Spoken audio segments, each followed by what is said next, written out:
Have you ever felt like you're standing in the middle of a battlefield, outnumbered and outmatched? Life sometimes feels like a relentless onslaught, each new challenge a towering giant, each setback a powerful army. We often feel compelled to rely on our own strength, to fight and struggle, to worry and try to resolve everything on our own. But what if I told you there's a different way to approach these battles? This is where the concept of the battle is the Lord's comes into play. It's an invitation to a radical shift in perspective. Instead of shouldering the weight of these battles on our own, we can hand them over to a higher power. We can declare, this battle is the Lord's, and rest in Him. You see, when we surrender our struggles to Jesus, we open the door to the miraculous. Time and again, He has shown that if we leave our battles in His hands, we will stand amazed at what He does. Remember, we are not fighting alone. Think back to the biblical story of David and Goliath in 1 Samuel 17:47.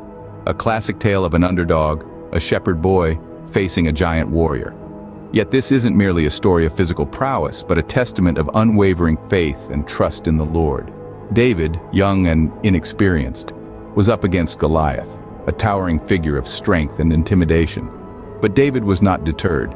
He carried with him not just a sling and 5 smooth stones, but an unwavering belief in the power of his God. He declared, "This battle is the Lord's."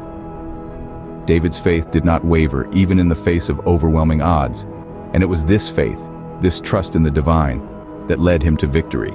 He stood his ground, slung his stone, and hit the giant square in the forehead. With a single stone, the giant fell, defeated by a shepherd boy's faith. In Judges 6, we find the story of Gideon and his seemingly impossible battle against the Midianite army. This tale is a testament to the power of trust in God's plan. Gideon, a humble man, was chosen by God to lead an army against the Midianites, an army that God steadily whittled down until a mere 300 men stood against a force of 135,000. This was not a battle they could win by their own strength, but by the Lord's. God asked Gideon to trust Him, to surrender control, and to take the most unconventional weapons to battle: clay pots, fire torches, and a shofar. A strange request, but Gideon obeyed, and this act of trust led to a miraculous victory. The Midianites were thrown into chaos, fighting among themselves, and Gideon's small force emerged victorious. With only clay pots, a fire torch, and a shofar, they defeated an entire army.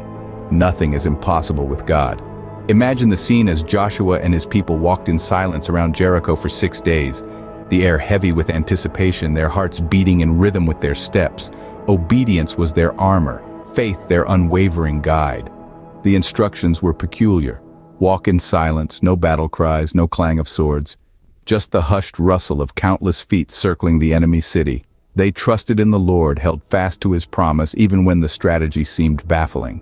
The power of obedience was their secret weapon, their unwavering faith the key to an unimaginable victory. They were not relying on their own strength, but on the divine wisdom of their God. They were the embodiment of surrender, a testament to the power of obedience.